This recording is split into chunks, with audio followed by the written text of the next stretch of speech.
नमस्ते सबैजनालाई नेपाल अनलाइन स्कुलमा हजुरहरूलाई स्वागत छ। आज हामी क्लास 12 को बिजनेस स्टडिज को च्याप्टर 2 हाम्रो टपिक रहेको छ प्रिन्सिपल अफ म्यानेजमेन्ट। च्याप्टर 2 मा हाम्रो टपिक रहेको छ प्रिन्सिपल अफ म्यानेजमेन्ट। अब हामी प्रिन्सिपल अफ म्यानेजमेन्ट भनेको के हो हैन, अनि यो टपिक भित्र चाहिँ हामीले अब के कुराहरु चाहिँ हेर्नुपर्छ त्यो चाहिँ हामी अब पढ्न गइरहेका छौं। अब हामी सुरु गरौं है त।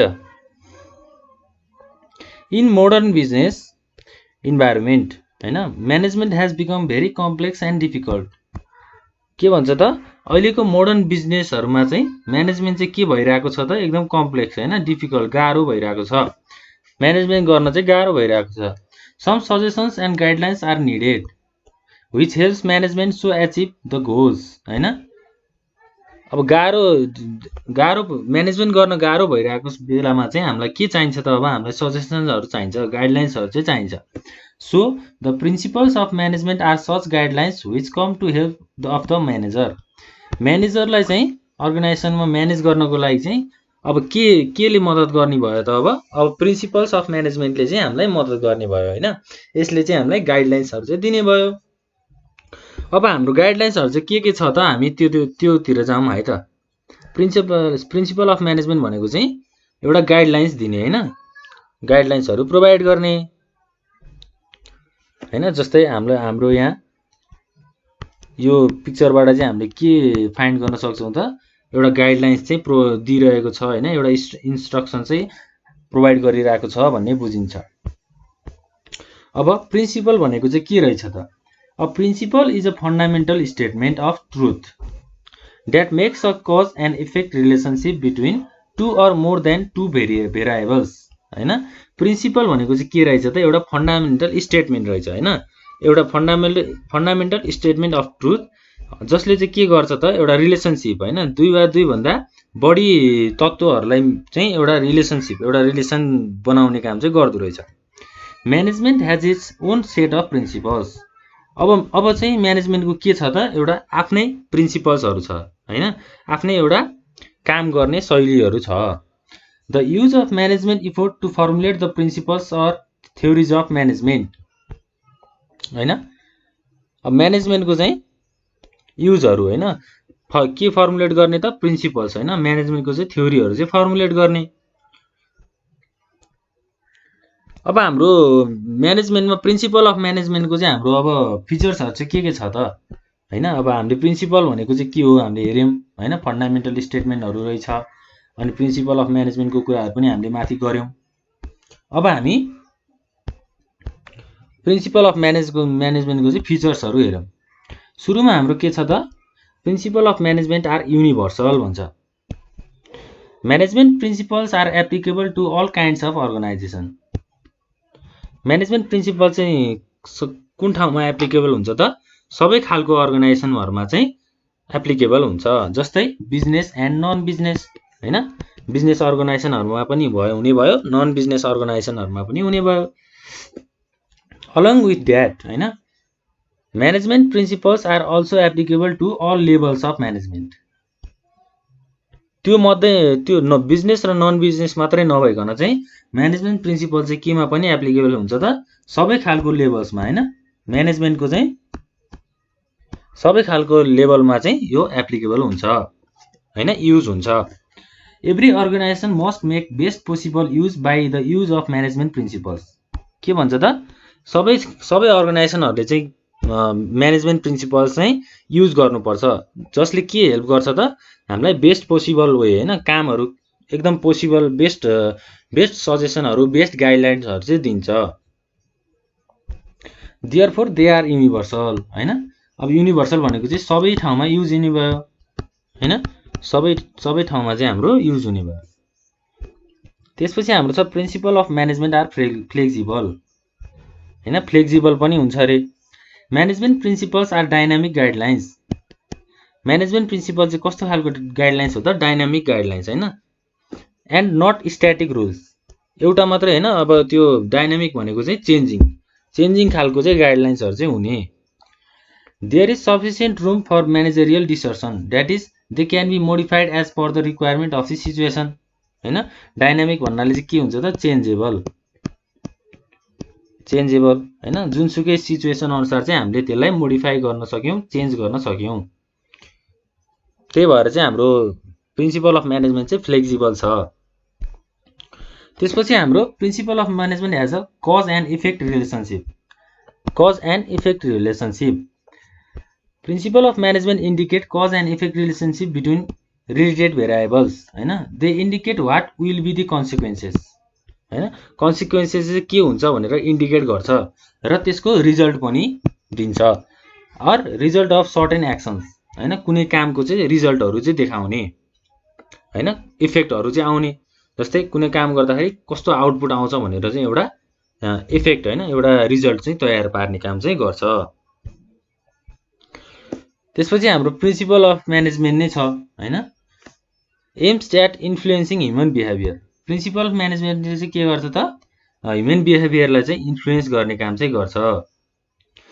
Management principles are directed towards regulating so that people can give their best to the organisation. Management प्रिन्सिपलले चाहिँ के गर्छ त रेगुलेट गर्ने काम चाहिँ गर्छ हैन, रुल्सहरु रेगुलेट गर्ने, फर्मेसन गर्ने कामहरु चाहिँ गर्छ, अर्गनाइजेसनमा फर्मेसन गर्ने काम चाहिँ गर्छ। त्यसपछि हाम्रो के छ अर्को, principle of management are equal importance. Principle of management चाहिँ के छ त इक्वल इम्पोर्टेन्सको छ। All management principles are equally important हैन, सबै म्यानेजमेन्ट प्रिन्सिपलहरु चाहिँ उत्तिकै इम्पोर्टेन्ट छ हैन, कुनै बढी इम्पोर्टेन्ट छ, कुनै थोरै छ हैन, कुनैले चाहिँ बढी काम गर्छ भन्ने कुराहरु छैन, सबै चाहिँ इक्वल छ। No particular principle has greater importance than other हैन। सबै हाम्रो यो माथि प्रिन्सिपल्सहरुको चाहिँ सबैको आफआफ्नो इम्पोर्टेन्स छ हैन, सबैले आफआफ्नो विशेषताहरु, आफआफ्नो फंक्सन हैन, कसरी काम गरिन्छ भन्ने कुराहरु चाहिँ त्यसको नलेज चाहिँ दिन्छ। They are all required together for the achievement of organisational goals हैन। अर्गनाइजेसनलको गोल्सहरु अचिभ गर्नको लागि चाहिँ त्यो सबै हामीलाई चाहिँ प्रिन्सिपल्सहरु चाहिँ हामीलाई चाहिन्छ।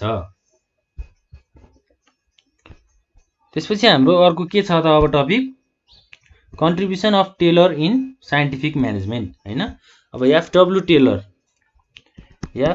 टेलर भन्छ हैन। अब साइन्टिफिक म्यानेजमेन्टको कुराहरु आयो हैन। अब एउटा ठुलो वैज्ञानिक, एउटा ठुलो मान्छे हुनुहुन्छ, उहाँले चाहिँ यो साइन्टिफिक म्यानेजमेन्टको चाहिँ एउटा थ्योरी चाहिँ हामीलाई प्रेजेन्ट गर्नु भएको छ हैन। While working as a manager in medieval steel company हैन, टेलर उहाँले चाहिँ के गर्नु भएको रहेछ त एउटा मिडिएभल स्टिल कम्पनीमा काम गर्दाखेरि चाहिँ म्यानेजरको रूपमा काम गर्दाखेरि चाहिँ Taylor found that the employees were not doing the work as per their capacity because of their ignorance.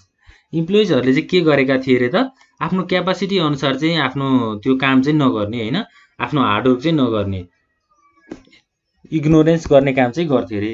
There were not any studies regarding the budgeted output and relationship between wages and output हैन, खर्च र आउटपुटको चाहिँ कुनै पनि स्टडीहरु चाहिँ गरिएको थिएन। Taylor has made significant contribution in the field of management.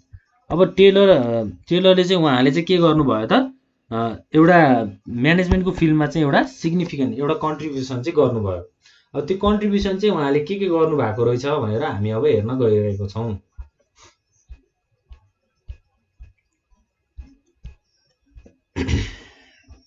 उहाँको कन्ट्रिब्युसन चाहिँ अब यहाँ सुरुमा हाम्रो के छ, डिफरेन्शियल पेमेन्ट सिस्टम। उहाँले चाहिँ डिफरेन्शियल पेमेन्ट सिस्टम चाहिँ एउटा इन्भेन्ट गर्नुभएको रहेछ। Taylor introduce piece rate system as per the units production हैन। अब प्रोडक्सन कति भइरहेको छ त हैन, हाम्रो एउटा बिजनेस अर्गनाइजेसनमा चाहिँ प्रोडक्सन कति भइरहेको छ, कति युनिट प्रोडक्सन भइरहेको छ, त्यसको चाहिँ युनिट हैन, पर युनिटले चाहिँ पे गर्ने। Wage payment remain different as per their productive units comparing to the standard or budgeted output and actual output हैन। एक्चुअल आउटपुट र बजेटेड आउटपुट भन्दा पनि प्रोडक्सन कति भइरहेको छ त्यो युनिट अनुसार चाहिँ उहाँले पेमेन्ट सिस्टमको चाहिँ एउटा आविष्कार गर्नु भएको थियो। त्यसपछि हाम्रो छ अर्को इकोनोमी हैन। Taylor suggested applying an efficient cost accounting system by which cost control can be made. उहाँले चाहिँ के गर्नुभयो त एउटा कस्ट एकाउन्टिङ भन्ने एउटा सिस्टमलाई चाहिँ उहाँले सजेस्ट गर्नुभयो, उहाँले चाहिँ अप्लाई गर्नुभयो, जसले चाहिँ के गर्यो त कस्टहरू चाहिँ कन्ट्रोल गर्ने काम गर्यो होइन। बढी खर्च नलाग्ने काम, बढी खर्च हुन नदिने कुरालाई चाहिँ उहाँले एप्लाई गर्नुभयो। The economy and profit can be achieved by an organization utilizing the available resources in optimal level in production and reducing wastage of resources and ideal of manpower हैन। आफ्नो म्यान पावरहरूलाई चाहिँ पुरा रूपमा युज गरेर रिसोर्सहरूलाई चाहिँ wastage नगरिकन उहाँले एउटा प्रोडक्सनको चाहिँ एउटा गुड्सको चाहिँ प्रोडक्सन गर्ने कुराहरूलाई चाहिँ इन्भेन्ट गर्नुभयो हैन। उहाँले इकोनोमीमा चाहिँ ठुलो कन्ट्रिब्युसन चाहिँ गर्नुभयो। त्यसपछि हाम्रो अर्को साइन्टिफिक टास्क सेटिङ हैन। Taylor found that management does not know exactly the works हैन which are to be performed by the workers during a fixed period of time। उहाँले चाहिँ के थाहा पाउनु भयो त भने म्यानेजमेन्टले चाहिँ कामहरू चाहिँ राम्रोसँग गरिरहेको छ भन्ने चाहिँ थाहा पाएको रहन्छ हैन। which are to be performed by the workers हैन, वर्कर्सहरूले चाहिँ आफ्नो काम चाहिँ एक्ज्याक्टली गरेको छैन भनेर चाहिँ उहाँले थाहा पाउनु भयो। अनि के भयो त त्यसपछि which are to be performed by workers during अब त्यो फिक्स पिरियड अफ टाइममा चाहिँ वर्करहरूले काम नगरेको थाहा पाएपछि Under scientific management, management is responsible to set work of employees which can be achieved हैन। अब म्यानेजमेन्टले चाहिँ आफैले चाहिँ वर्करहरूलाई चाहिँ काम लगाउने हैन। त्यो पहिलाको टाइममा चाहिँ के थियो त वर्करहरूले चाहिँ अब टाइममा काम त्यो नहुने हैन, नगर्ने भन्दा पनि नहुने हैन, एक्ज्याक्टली के गर्नुपर्छ भन्ने नै थाहा नहुने वर्कर्सहरूलाई हो, त्यस्तो सिचुएसन थियो। पछि टेलरले चाहिँ के गर्नुभयो त भन्दा साइन्टिफिक टास्क सेटिङको चाहिँ एउटा प्रिन्सिपल चाहिँ एउटा चाहिँ कन्ट्रिब्युसन गर्नुभयो। त्यसपछि हाम्रो अर्को के छ mental revolution. The techniques propounded and implemented by Taylor as the techniques of scientific management can not be used if workers are not willing to cooperate with the management. उहाँले कन्ट्रिब्युट गर्नुभएको त्यो टेक्निक्सहरू चाहिँ वर्कर्सहरूबाट युज हुन सक्दैन, किनभने उनीहरूले वर्कर्सले चाहिँ यदि आफ्नो विल अनुसार चाहिँ कोअपरेट गरेर काम नगरेको खण्डमा चाहिँ त्यो टेक्निक्सहरू चाहिँ अप्लाई हुँदैन भनेको छ। So Taylor suggested for the mental revolution on workers as well as management. अब टेलरले चाहिँ के गर्नुभयो त उहाँले भन्दा एउटा मेन्टल रिभोल्युसनको चाहिँ एउटा कन्ट्रिब्युसन चाहिँ गर्नुभयो, मेन्टल रिभोल्युसन चाहिँ ल्याउनु भयो वर्करहरूमा चाहिँ। अब त्यस्तो मोटिभेसनको कुराहरू हैन, म्यानेजमेन्टले चाहिँ कन्ट्रोल गर्ने कुराहरूको चाहिँ एउटा कन्ट्रिब्युसन गर्नुभयो। त्यसपछि हाम्रो के छ रिअर्गनाइजेसन अफ सुपरभिजन हैन। Taylor presented two concept regarding this component which emphasise that the separation of work and plans and functional foremanship. उहाँले चाहिँ दुईटा कन्सेप्ट चाहिँ ल्याउनु भयो हैन, जसले चाहिँ के एम्फासाइज गर्यो भन्दा separation of work and plan and functional foremanship हैन। प्लान गरे अनुसारको चाहिँ काम गर्ने र वर्कहरूलाई चाहिँ डिभाइड गर्ने हैन, सेपरेट गर्ने। According to Taylor, works of planning are to be performed by the supervisors हैन। अब कामको प्लानिङ चाहिँ कसले गर्नुपर्छ त सुपरभाइजरले गर्नुपर्छ भन्नुभयो। And operating level and functional works are to be perform by workers हैन। अपरेटिङ लेभलको कामहरू र फङ्सनल वर्क हैन, मेन काम प्रोडक्सनको कामहरू हैन, लेबर कामहरू चाहिँ कसले गर्नुपर्ने भयो त वर्कर्सहरूले गर्नुपर्ने भयो। उहाँले चाहिँ यो कुराहरू चाहिँ आफ्नो कन्ट्रिब्युसनमा चाहिँ राख्नु भएको छ। कसले त हाम्रो एफडब्ल्यू टेलर हैन त। हाम्रो उहाँले चाहिँ यो कुराहरूको चाहिँ आविष्कार गर्नुभएको थियो, एउटा म्यानेजमेन्टमा चाहिँ एउटा ठुलो कन्ट्रिब्युसन चाहिँ ल्याउनु भएको थियो, जसलाई चाहिँ हामीले के भन्छौँ त साइन्टिफिक म्यानेजमेन्ट भनेर भन्छौँ। अब मेन साइन्टिफिक म्यानेजमेन्ट भनेको चाहिँ के रहेछ त हैन, उहाँले कन्ट्रिब्युसन त गर्नुभएको छ। अब साइन्टिफिक म्यानेजमेन्ट भनेको के रहेछ त्यो हेरौँ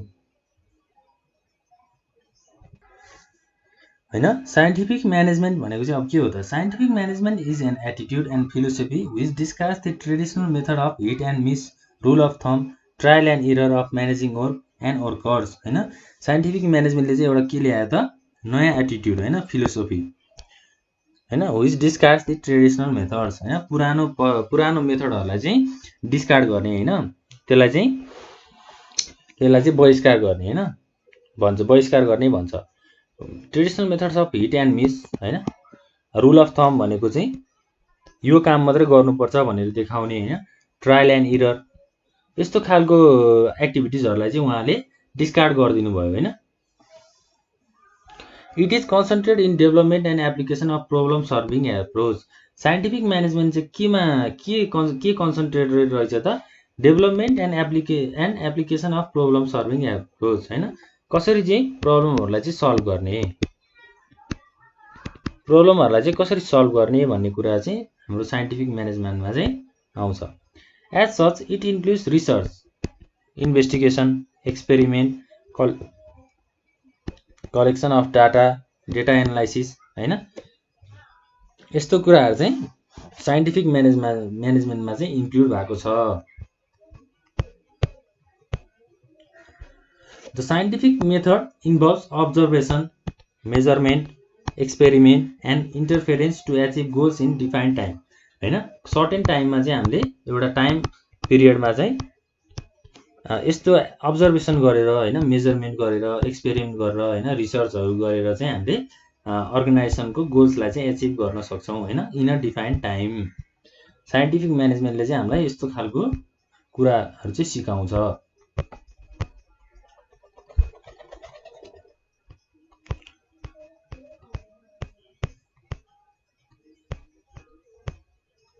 ल अब त्यसपछि हाम्रो के छ हैन, प्रिन्सिपल्स। अब साइन्टिफिक म्यानेजमेन्टको चाहिँ प्रिन्सिपल्सतिर जाउँ हामी है।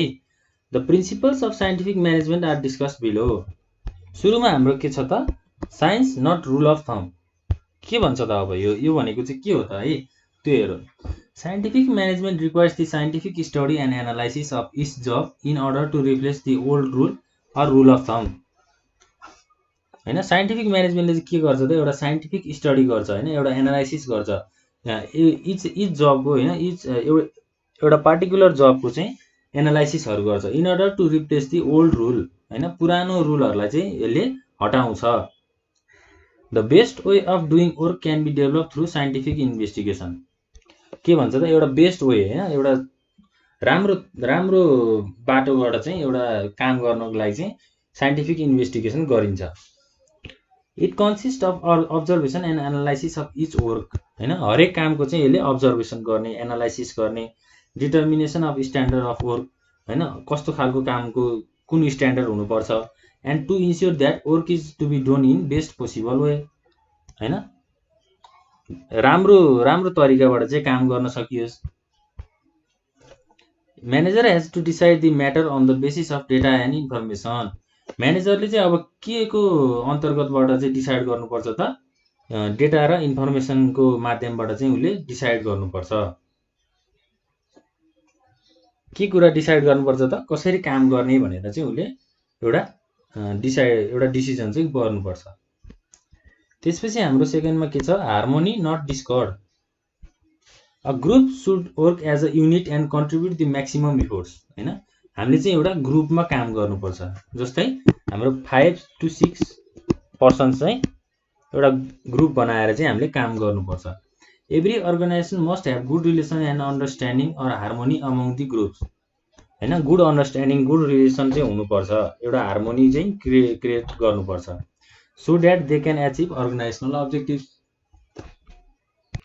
हैन। ल अब हामी हेरौँ है त, the concept of coordination must be develop in the organisation हैन, कोअर्डिनेसनको कन्सेप्टहरू चाहिँ यसको बुझाइ चाहिँ हामीले अर्गनाइजेसनमा डेभलप गर्नुपर्छ, सबैमा चाहिँ हामीले यसलाई राम्रोसँग बुझाउनुपर्छ।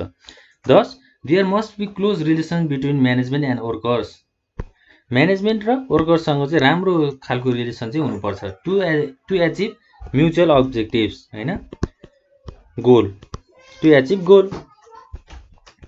त्यसपछि हाम्रो के छ, cooperation not individualism. Cooperation not individualism भन्नाले के बुझिन्छ भने हामीले जहिले पनि कोअर्डिनेसन गरेर चाहिँ काम गर्नुपर्छ, कहिले पनि एक्लै बसेर एक्लै काम गर्छु भनेर चाहिँ हुँदैन हैन, जहिले पनि हामीले टिमवर्कको चाहिँ एउटा कन्सेप्ट चाहिँ ल्याउनुपर्छ। Cooperation between management and labour is the foundation of scientific management. के भन्छ त, म्यानेजमेन्ट र लेबरको कोअपरेसन चाहिँ के हुन्छ त, के को फाउन्डेसन हुन्छ त, साइन्टिफिक म्यानेजमेन्टको चाहिँ फाउन्डेसन हुन्छ। Close cooperation and relation should be maintain among the employees. हैन, नजिकको सम्बन्ध चाहिँ हामीले राम्रो बनाउनु पर्छ भन्ने कुराहरु चाहिँ हामीलाई यो पोइन्टले चाहिँ बुझाउँछ। डेभलपमेन्ट अफ अब हाम्रो अर्को के छ, development of each person to his maximum efficiency and prosperity. There should be scientific selection, proper training and development of employees. हैन, अब के भन्छ त यसले, साइन्टिफिक सिलेक्सन हुनु पर्यो, प्रोपर ट्रेनिङ हुनु पर्यो, हैन, काम कसरी गर्ने भनेर प्रोपरली ट्रेन गर्नु पर्यो। त्यसपछि हामीले इम्प्लोइजको डेभलपमेन्टको कुराहरू छ। Efforts should be made to achieve the efficiency and prosperity of employees. के गर्नु पर्यो त, अब इफोर्ट लगाउनु पर्यो, हैन, इम्प्लोइजहरुको चाहिँ इफिसियन्सी चाहिँ अब एचिभ गर्नको लागि चाहिँ हामीले इम्प्लोइजहरुलाई इफोर्ट गर्नु पर्यो। काम यसरी गरिन्छ, हैन, यसरी गर्नुपर्छ भनेर चाहिँ हामीले इफोर्ट लगाउनु पर्यो। उनीहरुको एबिलिटी अनुसार चाहिँ उनीहरुले काम गर्नु पर्यो। Management has to take necessary steps to develop working efficiency and capability of each workers. कसको काम रहेछ त, म्यानेजमेन्टको काम चाहिँ के रहेछ त, स्टेप्स, हैन, नेसेसरी स्टेप्सहरु चाहिँ डेभलप गर्ने, हैन, कसरी हुन्छ काम गर्ने, वर्कर्सको क्यापेबिलिटीहरुलाई चाहिँ फाइन्ड गर्ने, हैन, त्यस्तो कामहरु चाहिँ कसले गर्दो रहेछ त, हाम्रो साइन्टिफिक म्यानेजमेन्टको प्रिन्सिपल अन्तर्गत चाहिँ आउँदो रहेछ। अब यो कुराहरु चाहिँ के हुन्छ त, अब this steps involve scientific training, है, गाइडलाइन्सहरु, इन्स्ट्रक्सनहरु र प्रमोसन, हैन। अब जब गरिसकेपछि सर्टेन टाइम पछि चाहिँ अब जबबाट अब इम्प्लोइहरुलाई चाहिँ प्रमोसन गराउने, हैन, उनीहरुको प्रमोसन भएपछि उनीहरुको त्यही अनुसारको स्यालेरीहरु मेन्टेन गर्ने, हैन, उनीहरुलाई मोटिभेट गराउने कुराहरु यता आउँछ। Maximum output in place of restricted output. This principle is essential for the promotion of prosperity of workers. यो प्रिन्सिपल चाहिँ के को लागि चाहिँ ठिक छ त भन्दा वर्कर्सहरुको प्रोस्पेरिटीको लागि र प्रमोसनको लागि चाहिँ ठिक छ। Workers, owners and also to the society at large, हैन, ओनर्सहरुलाई पनि हेल्प गर्ने भयो र सोसाइटीलाई पनि हेल्प गर्ने भयो। Maximum products insures more wages to workers because of piece rate system of wage payment. अब धेरै प्रोडक्सन भयो भने चाहिँ के हुन्छ त, हामीले अघि माथि कुरा गरेको थियौं, साइन्टिफिक म्यानेजमेन्टले चाहिँ के गर्छ त भन्दा पर युनिट चाहिँ पे गर्छ। प्रोडक्सन भएको चाहिँ कति युनिट चाहिँ प्रोडक्सन भएको छ त्यसको पर युनिटबाट चाहिँ पे गर्छ। त्यसो गर्दाखेरि चाहिँ हाम्रो धेरै प्रोडक्सन भयो भने चाहिँ त्यही अनुसारको स्यालेरीहरु पनि वर्कर्सहरुले पाउँछन्। It also insures maximum profit to the owners because more volume of production minimises cost per unit of production, हैन। धेरै प्रोडक्सन भयो भने चाहिँ प्रफिटहरु पनि म्याक्सिमम हुन्छ भन्ने कुरा चाहिँ छ। त्यसपछि हाम्रो के छ त, equal division of responsibility between management and workers. अब यो लाइनले त हामीलाई क्लियरली भनेको छ, हैन, म्यानेजमेन्ट र वर्कर्सलाई चाहिँ डिभिजन चाहिँ इक्वल डिभिजन अफ रेस्पोन्सिबिलिटी, हैन। रेस्पोन्सिबिलिटीहरु चाहिँ आफ्नो रेस्पोन्सिबिलिटी चाहिँ पूरा गर्नु पर्यो। इक्वल डिभिजन, हैन, रेस्पोन्सिबिलिटीको चाहिँ इक्वल डिभाइड चाहिँ हुनु पर्यो। According to this principle, manager must concentrate in planning of the work and workers for the implementation of plans in practice. म्यानेजरले के गर्छ त, प्लानिङ गर्ने काम गर्छ र वर्कर्सले चाहिँ के गर्छ त, त्यो म्यानेजरले बनाएको प्लानलाई चाहिँ फलो गर्ने काम गर्छ,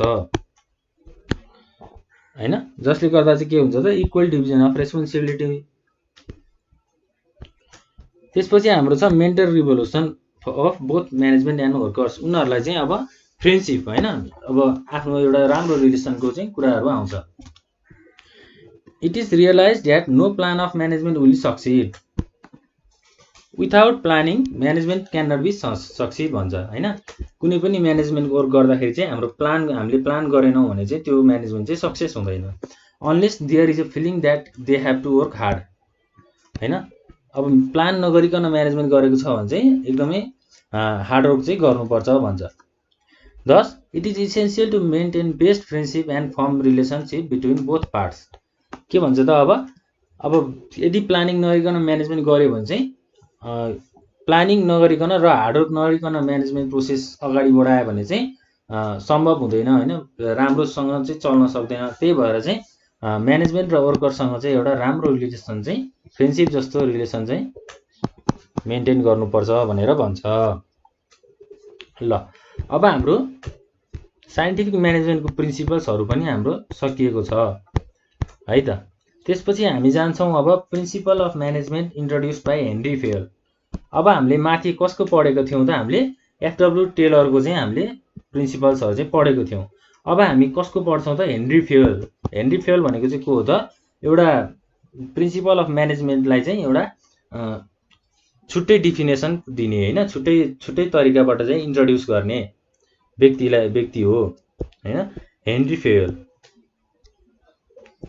उहाँको बर्न चाहिँ कहिले भएको छ रहेछ, 1841 मा भएर उहाँको डेथ चाहिँ 1925 मा चाहिँ उहाँको भएको रहेछ। ल अब हामी उहाँले दिएको प्रिन्सिपल्स अनुसार चाहिँ हामी हेर्छौँ। The principle of management introduce by Henry Fayol are pointed below होइन, उहाँको प्रिन्सिपल अफ म्यानेजमेन्ट चाहिँ के रहेछ भनेर अब हामी हेर्दै गइरहेको छौँ। सुरुमा छ हाम्रो डिभिजन अफ वर्क होइन। अब वर्क चाहिँ सबै पार्टमा चाहिँ हामीले डिभाइड गर्नु पर्यो। अब जस्तै म्यानेजरले गर्ने काम होइन, वर्करले गर्ने कामलाई चाहिँ हामीले डिभाइड गर्नु पर्यो होइन। जस्तै अब म्यानेजरले गर्ने काम वर्करलाई दिएर वर्करले गर्ने काम चाहिँ म्यानेजरलाई दियो भने त त्यसमा त अब राम्रो प्रोडक्ट त आउँदैन होइन। त्यसले चाहिँ झन् हाम्रो म्यानेजमेन्टलाई चाहिँ झन् हाम्रो सिस्टमलाई चाहिँ अनसिस्टमेटिक बनाउँछ होइन, त्यस्तो कुराहरू हुन्छ। त्यही भएर हामीले वर्कलाई चाहिँ डिभाइड गर्नुपर्छ। त्यसपछि हाम्रो आउँछ डिसिप्लिन। डिसिप्लिन भनेको चाहिँ एकदम इम्पोर्टेन्ट कुराहरू हो। जस्तो हामीले डिसिप्लिन भन्नाले हामीले अब आफ्नो स्कुल कलेजहरूमा पनि एउटा सर्टेन रुल्स होइन रेगुलेसन्स अनुसार चाहिँ हामीले काम गर्छौँ होइन। अब त्यो रुल्सहरू हामीले ब्रेक गऱ्यौँ भने हामीलाई पेनलाइजहरू हुन्छ होइन, हामीले केही अमाउन्टहरू चाहिँ हामीले पेनाल्टीमा तिर्नुपर्ने हुन्छ हो। त्यस्तो कुराहरू चाहिँ हामीले ध्यानमा राखेर चाहिँ रुल्स रेगुलेसन्स पोलिसिज अनुसार चाहिँ हामीले अर्गनाइजेसनलको गोल अनुसार चाहिँ काम गर्नुपर्छ भन्छ। त्यसपछि हाम्रो छ युनिटी अफ कमान्ड होइन। अब जस्तै कुनै पनि अर्गनाइजेसनमा एउटा लो लेभल वर्करलाई चाहिँ माथि अप्पर लेभलमा एउटा स्टाफले मात्र काम लगाउनु पर्यो होइन। दुई वा दुईभन्दा बढी स्टाफले एकैचोटि एउटा वर्करलाई काम लगाउँदाखेरि चाहिँ त्यसमा डिस्प्युटहरू आउँछ होइन, प्रब्लमहरू आउँछ। उसले राम्रोसँग चाहिँ अर्डरहरू लिन सक्दैन। हामीले के भन्छ यहाँ हेरौँ है त। The focal point of this principle is that an employee should receive the orders from only one superior होइन। एउटै व्यक्तिसँग मात्र उसले कम्युनिकेसन चाहिँ गर्नु पर्यो। Employees should not have multiple bosses होइन, मल्टिपल हेडहरू चाहिँ हुनु भएन। त्यस्तो कुराहरू चाहिँ हाम्रो युनिटी अफ कमान्डमा आउँछ। अर्को चाहिँ हाम्रो अथोरिटी एन्ड रेस्पोन्सिबिलिटी होइन। अथोरिटी भनेको राइट होइन, पावर। अब काम गर्दाखेरि चाहिँ अब वर्करको राइट चाहिँ के हुन्छ त होइन, उसले गुड्सहरू प्रड्युस गर्छ। म्यानेजरको अथोरिटी चाहिँ के हुन्छ त, अब म्यानेजरले वर्करलाई काम लगाउँछ, त्यो उसको पावर भयो, उसको राइट भयो होइन। अनि रेस्पोन्सिबिलिटी भनेको के हो त, responsibility means obligation to perform the work होइन। उसको के रेस्पोन्सिबिलिटी हो त, उसले गर्ने काम चाहिँ के हो त, त्यो कुराहरू चाहिँ हाम्रो अथोरिटी र रेस्पोन्सिबिलिटीमा आउँछ। त्यसपछि हामी जान्छौँ युनिटी अफ डाइरेक्सन। डाइरेक्सनको हाम्रो कुराहरू चाहिँ हामीले अघिल्लो भिडियोहरूमा पनि गरेका छौँ होइन। डाइरेक्सन भनेको चाहिँ के हो त भन्दा कुनै पनि काम गर्नको लागि चाहिँ एउटा पाथ देखाउने होइन, एउटा बाटो देखाउने। There should be one head and one plan in every organisation. के भन्छ त, एउटा कमन गोल एउटा प्लान चाहिँ एउटा मात्र हुनु पर्यो होइन, कमन एउटा प्लान हुनु पर्यो।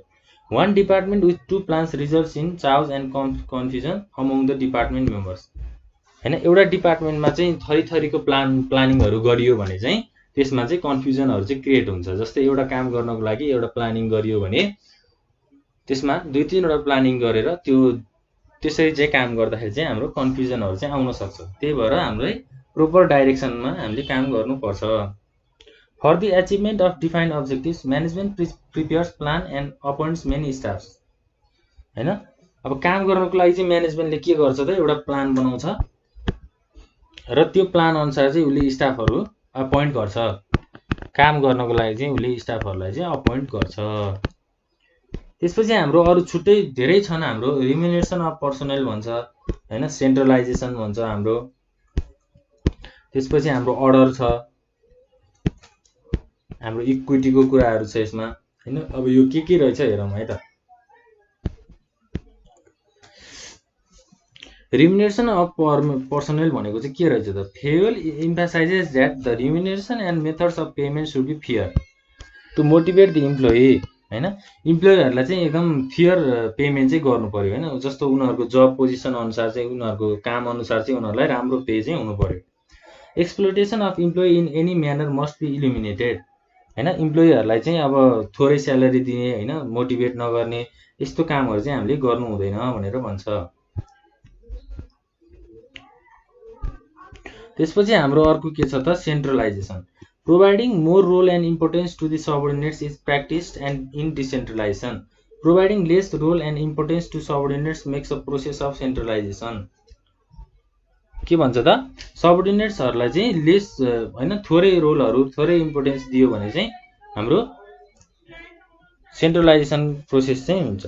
The management must decide the degree of centralization or decentralization of authority on the basis of nature of job होइन। उनीहरूको काम अनुसार चाहिँ उनीहरूलाई सेन्ट्रलाइज गराउनु पर्यो होइन। सर्कमस्टान्सेस भयो, साइज अफ अन्डरटेकिङ होइन, टाइप्स अफ एक्टिभिटिज, कस्तो कामहरू छ, यस्तो कुराहरू चाहिँ हामीले ध्यानमा राख्नुपर्छ।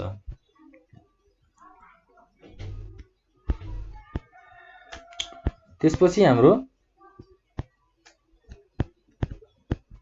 अर्डर होइन, अर्डरको कुराहरू छ हाम्रो। अब अर्डर भन्नाले चाहिँ के बुझिन्छ त? This principle is concern for the arrangement of materials and people होइन। पिपुल, मेटेरियल्स र पिपुललाई चाहिँ अब एरेन्जमेन्ट गर्ने काम चाहिँ अर्डरले गर्छ। जस्तै proper order or system can create a sound organization and efficient management होइन। अब इम्प्लोइहरूलाई काम लगाउने, अर्डर गर्ने होइन, अब यसरी यो काम गर भनेर अर्डर गर्ने। But disorder leads to confusion होइन। Similarly every man and materials in the organization should be properly placed for the effective management. के भन्छ त? एभ्री म्यान एन्ड मेटेरियल्स होइन, हरेक मानिसको, हरेक मानिस र आफ्नो त्यो रिसोर्सहरू, मेटेरियल्सहरूलाई चाहिँ अर्गनाइज गर्नुपर्छ होइन। एउटा प्लेसमा चाहिँ राम्रोसँग अर्गनाइज वेमा लानुपर्छ। के को लागि त? इफिसियन्ट म्यानेजमेन्टको लागि, इफेक्टिभ म्यानेजमेन्टको लागि। त्यसपछि हाम्रो छ इक्विटी होइन। अब इक्वेलिटीको कुराहरू आउँछ यहाँ। It is the combination of kindliness and justice होइन। काइन्डलीनेस र जस्टिसको कुराहरू आउँछ। अब एउटा अर्गनाइजेसनमा सबैलाई उत्तिकै राइटहरू दिने होइन। अब उनीहरूको काम अनुसार उनीहरूलाई जस्टिसको कुराहरू होइन, कुनै पनि क्राइम हुँदाखेरि चाहिँ जस्टिस प्रोभाइड गर्ने। Equity and kindliness must be there for effective management. Equality creates healthy industrial relationship between management and labour. इक्वेलिटीले के क्रिएट गर्छ त? एउटा पोजिटिभ रिलेसन चाहिँ क्रिएट गर्छ होइन। पोजिटिभ रिलेसनसिप चाहिँ क्रिएट गर्छ between management and labour, management र लेबरसँग। It requires the manager to be free from all prejudices, personal likes and dislikes होइन। पर्सनल लाइक्स भनेको चाहिँ अब म्यानेजरलाई मनपर्ने स्टाफलाई चाहिँ राम्रोसँग हेर्ने होइन, मन नपर्नेलाई चाहिँ त्यो छुट्याउने होइन, त्यस्तो खालको चाहिँ हुनु भएन। सबैलाई इक्वेली चाहिँ म्यानेजरले ट्रिट गर्नु पर्यो भन्ने कुराहरू चाहिँ इक्विटीमा आउँछ। त्यसपछि हाम्रो चाहिँ एस्पिरिट डी कर्प्स होइन। अब यो एस्पिरिट डी कर्प्स भनेको चाहिँ के रहेछ त्यो हेरौँ है त। It is the foundation of sound organization. Sound अर्गनाइजेसनको चाहिँ एउटा फाउन्डेसन हो। साउन्ड अर्गनाइजेसन भनेको कस्तो त? स्मुथली रन हुने organization. It is the principle of union strength होइन, स्ट्रेन्थहरू बढाउने। It indicates the cooperation and harmony in individual efforts. Individual इफोर्ट्समा चाहिँ कोअपरेसन बढाउने, हार्मोनी, रिलेसनहरू बढाउने काम चाहिँ गर्दो रहेछ। Fayol emphasize the spirit of cooperation for the effective management system. फेयरले चाहिँ के स्पिरिट चाहिँ अब यो किन इम्फासाइज गर्यो त? कोअपरेसन बढाउनको लागि होइन, इफेक्टिभ म्यानेजमेन्ट गर्नको लागि चाहिँ उसले यो कुराहरू चाहिँ इन्डिकेट गरेको छ। त्यसपछि हाम्रो छ स्केलर चेन। स्केलर चेन भनेको चाहिँ के रहेछ त है? It is the hierarchy of authority from the highest executive to the lowest one for the purpose of facilities communication होइन। एउटा हायरार्की चाहिँ मेन्टेन गर्ने। जस्तै हामीले म्यानेजमेन्टमा चाहिँ हामीले लेभलको कुराहरू गर्दाखेरि के भनेको थियौँ त? लो लेभल भनेको थियौँ होइन, मिडल लेभल भनेको थियौँ र हामीले हाई लेभल भनेको थियौँ होइन। जस्तै एउटा जो हायरार्की मिलाउने भनौँ न होइन, This principle states superior subordinate relationship and the authority of superior subordinates relationship and the authority of superiors in relationship subordinates are at various levels हैन। अब सुपेरियरहरुको हैन हाई लेभल स्टाफहरुको चाहिँ रिलेसनशिप उनीहरुको अथोरिटी चाहिँ उनीहरुले राइट तरिकाले युज गरून् हैन। अनि उनीहरुले त्यही अनुसार चाहिँ मिडल लेभलसँग र लो लेभलसँग चाहिँ काम गरून् हैन। माथिबाट तलसम्म चाहिँ एउटा राम्रो रिलेसनशिप चाहिँ इस्टाब्लिश्ड होस् भन्ने कुराहरु चाहिँ हामीले फेयलको प्रिन्सिपलबाट चाहिँ लिन सक्छौं। ल अब हाम्रो आजको च्याप्टरको इन्डिङमा छौं हामी हैन। अब एकचोटी हामी समराइज गरौँ हामीले के आज पढेको रहेछौं भनेर समराइज गरौँ। सुरुदेखि जाउँ हामी।